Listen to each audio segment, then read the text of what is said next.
Yeah, so there's this school of thought that India is very resistant in playing a China card. Now, what do you think about that? Because China is always trying to encircle India. I think it is because China leads as a very large advantage over us as far as economy and military power is concerned. That is the reason, I think. Yeah, and our leaders are always wary of messing with China. I think we are buying time Yeah. till we get to a position where we can resist them. But we'll always have this, because it's always about attitude. Like Russia, if it starts thinking, oh, my economy is just a fraction of America's economy, then it would never do what it's doing in Ukraine. It would most likely settle.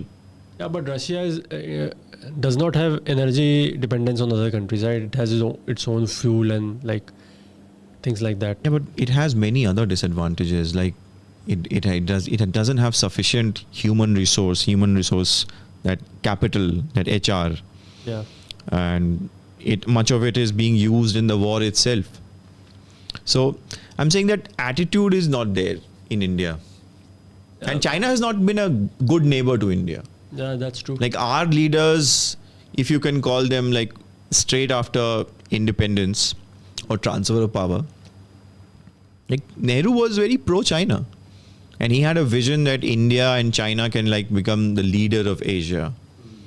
So, but China has not returned the favor. Like China wants to be the only preeminent power in Asia. That's the vision of CPC, Communist Party of China. That is the difference between the ruling ideology of the countries, right? Like China is not a democracy, right? China is built upon on the superiority of the Han Chinese race. While India, on the other hand, is a democracy, and here we have to take everyone into consideration. We have to take everyone together. So this is the difference, I believe, which is holding us back. They want to encircle India. Yeah. They're building bases in Pakistan. They have done in Sri Lanka. That's called Hambantota. Yeah. Maybe I'm mispronouncing. Hambantota port. Yeah. Then they have they're messing with these ASEAN countries, Southeast Asian countries. Yes, they are messing with them in South China Sea. South China Sea. They think South China Sea is their own backyard. property, their backyard. Yeah. So, China has this attitude. I mean, if it thought that it was a slave to its geography, it probably would have been restricted to almost just a South China Sea power. But since they have a huge ambition, they want to be the most dominant naval power in Indian Ocean region as well, which they are not yet. Yeah, but who is to say with their vision they will not be in, say, 50 years, 60 years time? They would be, because they are planning in that sort of fashion, because they have the largest submarine fleet in the whole world, right? So I think they are planning to take over the South China Sea and dominate everyone else. But I think India should play a proactive role as far as the Andaman and Nicobar Islands and that region is concerned. So we can use that as a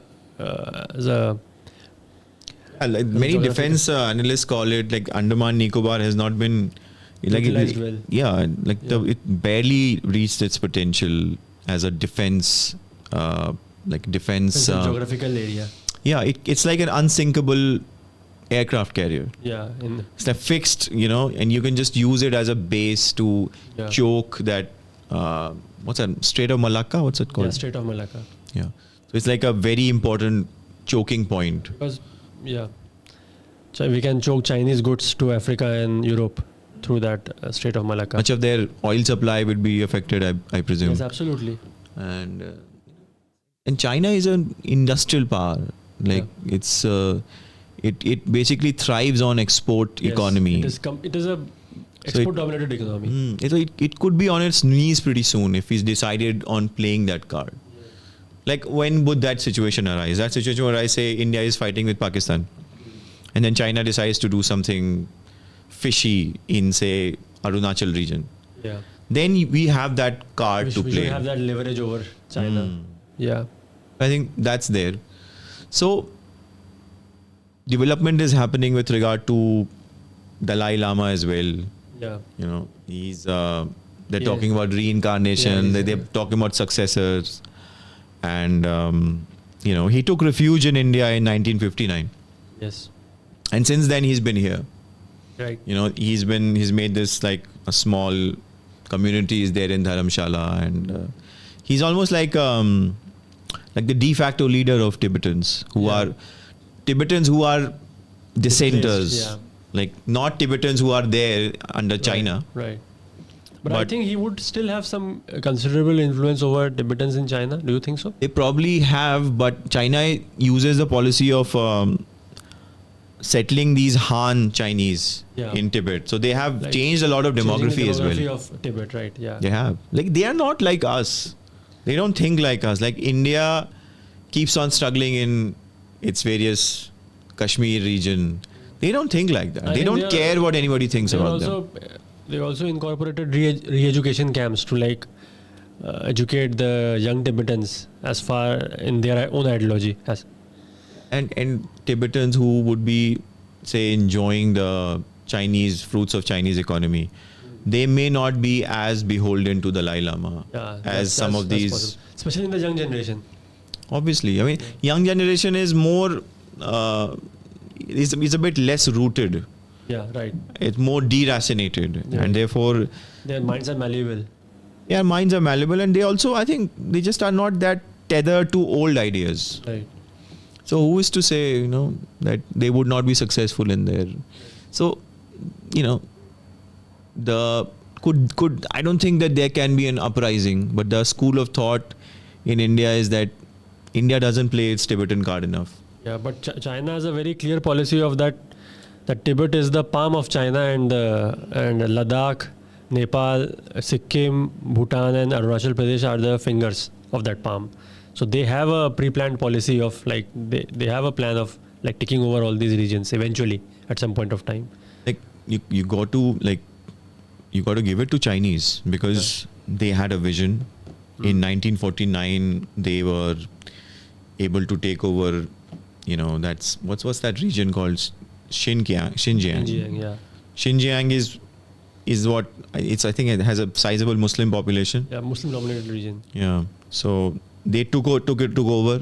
Right. And then they followed it up with Tibetan takeover. Yes. And they didn't care what the world thought. Yeah, they didn't. They just did it because it was strategically important for them. It was like a strategic imperative for them. And I think it was also, kind of that time zone in 1949, 1950. The world was already exhausted after World War II. So nobody resisted much against their actions. So they took advantage of it. Yeah, so they took over Tibet, and Dalai Lama had to cross over to India. Right. And so it was not like a one night thing, or it wasn't like it happened in one go. Like they had a very clear stated policy, this Chinese Communist Party. Right. That Tibet was an integral part of China. So India never did that. I mean, India was serving as window of Tibetans to the world. India was running its I think there was Post Office of India. India's postal service was being used by Tibets, and we had a sizable presence in Tibet. Okay. So if anything, we should have, Tibet should have been our protectorate, should have been under our protection. At that. Yeah, when we had the chance, but we decided. Don't you think back then we were very much occupied with Kashmir and Northeast? Probably we probably had too much in our plate, and we just had we just probably didn't have that capacity to take Tibet under our protection. We were under constraints, military. But still, India still had some firepower. When Chinese took over, communists took over China, they didn't have all that advanced weaponry and everything. They were actually a very skint nation. Right. They were not very rich. Yes, so it's not like they had the resources that India enjoyed. India had a very famous army. Yes. Which had earned its name in army. Second World War, First World War. So India had a lot of firepower. It was also more industrialized than a lot of these countries like China, Korea. So it's not like India couldn't have done it. It's I think the vision is more important. So we let Tibet fall into the lap of China. Right. So now I don't know what cards we have left to play. What do you think would be the future policy as far as... I think the future policy would be that they would be reincarnation of Dalai Lama, Right. and he would probably be born in Tabang, Okay. and he would be recognized by the India and rest of the world, and that would be like a pressure point. Right. But I don't see any uprising happening in Tibet or whatever. I don't think that would happen. And I don't know. I think the most we can do is press for autonomy of Tibet. Right. Yeah. Like China shouldn't like use Tibet as its base, like a military base. Right. Somehow, if not, make Tibet once again as the buffer between the two Asian countries. Right. Right. But at least demilitarize it, and also, use it not as some kind of playing games of like stopping water, say for example, like not building dams and then releasing the water so that it causes floods in the lower riparian regions, because the allegation is there that it probably has the capacity to do it, Right. and it has also done it at a smaller level. So that's the whole reason why I think Tibet they occupied, because Tibet was, in terms of natural resources, rivers and all that, it's a very rich region. Same goes for Xinjiang. Xinjiang was a very resource-rich region. That's why I like China. And then China also gets a lot of options if it occupies these lands, because then it gets, it becomes neighbor of not just India but also Pakistan, Tajikistan and Kazakhstan and all these countries. Post- Otherwise, it's just an East Asian power. If you think about the original map of China, Yeah. and much of it is its population is concentrated East in Asian. East, yeah. It's like entire population lives in that eastern part, and that rest of these regions are not really that important to Yeah, it. these are like large regions, but they are uninhabited. They're strategically important. Yeah, they are also act like a buffer between the real China and Yes, the other countries. like our missiles would have to pass through, All these Tibet regions, and yeah. all these. Then they would reach those population rich regions. population centers. Yeah, So they had a vision, and they still, I think, have a plan for India. Like they recognize that India is somewhat weaker with its democracy and its decision making. we see it that way. Yeah, right. They're waiting. They're biding their time. They are probably seeing that what if we make a mistake, and then they'll like swoop in and do something about it. So I think it's an interesting development what happens there.